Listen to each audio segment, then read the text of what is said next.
Ever since Starfield launched in September of 2023, Bethesda has been updating its giant space adventure. The biggest content drop, the Shattered Space expansion, dropped a year later in September 2024, and now Starfield is about to come to PS5 alongside both free and paid updates. Let's look at everything they've added since launch.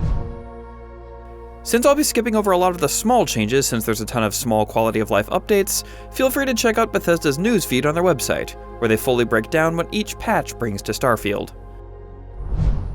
All throughout the month of September 2023 after Starfield launched came multiple rounds of hotfixes and bug fixes. The first real substantial change came with the addition of FOV sliders in early October with patch 1.7.36. And while FOV sliders are so standard they're often seen as mandatory on PCs, this change came to consoles as well. The next big update came with an opt-in Steam beta in early November and added DLSS features for PCs with NVIDIA cards, giving players much more flexibility in graphics and performance options. Another small but great quality of life change was the ability to eat items you found in the environment without having to go into the inventory menu. These beta changes went live for everyone on appropriate platforms around 2 weeks later on November 20th.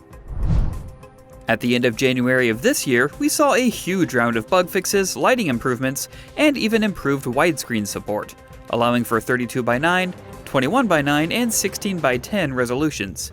A week later, on February 7th, FSR3 options were added for those with AMD graphics cards. The final update before the giant May patch came in March, and brought additional options to photo mode, such as new expressions and poses for the player character and companions. It also brought another massive round of everything from quality of life updates, to gameplay, bug, performance UI, and localization fixes. And then came the May update.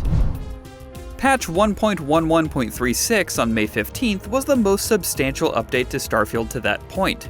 First, it added a much requested feature in detailed surface maps that now made it much easier to navigate and fast travel around cities in particular. Given how often you're running or flying from place to place in Starfield to find vendors or NPCs, this was an absolute godsend. The May update also brought a modular system of difficulty options. Rather than just making Starfield very easy or very hard, the new options allow you to tweak everything from enemy and player combat and ship damage, ammo weight, where you can access your cargo from, how the economy works, and even the role that food plays in your overall recovery and survival, with XP modifiers to match your changes.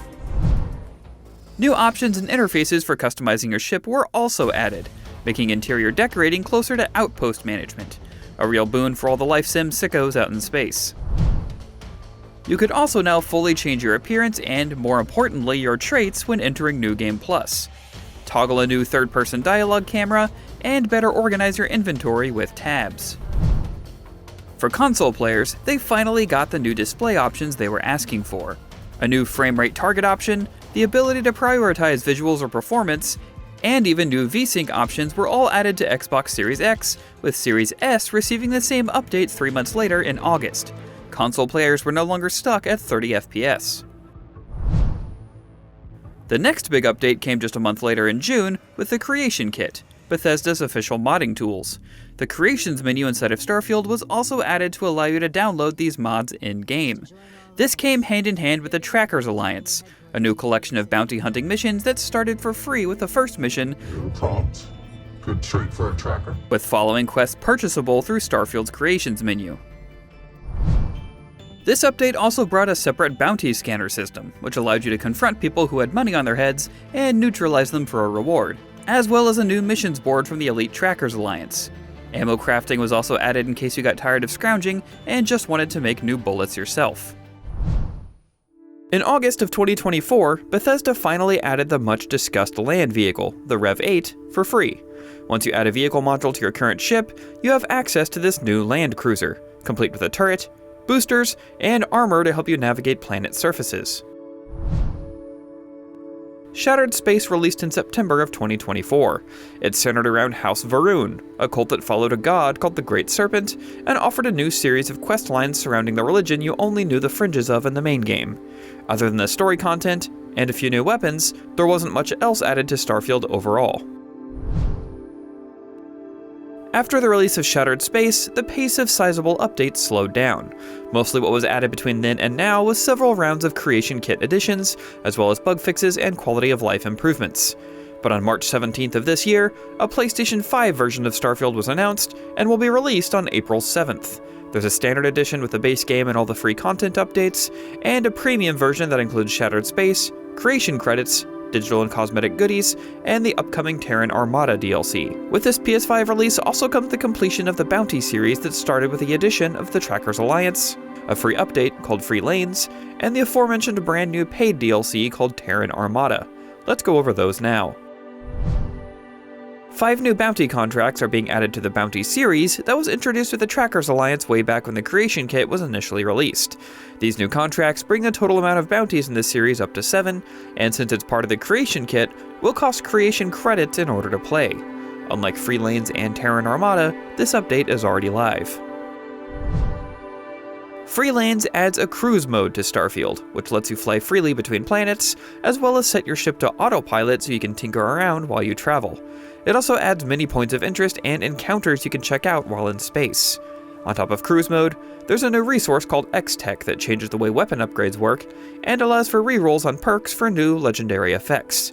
This X-Tech can also be used for new ship upgrades with the added ship optimization terminal. You can now share items and resources in between outposts, and there's a database that collects all your outpost info in one place. Starborn abilities can now be leveled without starting a New Game Plus or finding new temples, and some items can come with you into New Game Plus as well. A new star station, new ship modules, new collectibles, and new crew members will also be added in this free update, along with other small changes. Terran Armada launches the same day for $9.99 US, and is a story update akin to Shattered Space.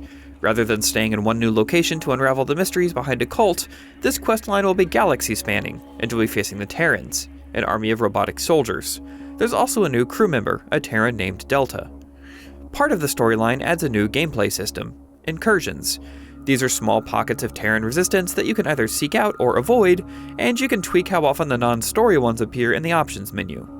Aside from these new story and gameplay chunks, Terran Armada also features new ships, parts, gear, crew members, pre-built outposts, and new outpost decorations. The complete Bounty series is already live as mentioned, but the PS5 release, Free Lanes update, and Terran Armada paid DLC all arrive on April 7th. And that's everything that's been added to Starfield since launch. For more on Starfield, keep it right here on IGN. Our achievements can be dwarfed by the vastness of space itself. But the galaxy is at our fingertips. We must enjoy the ride.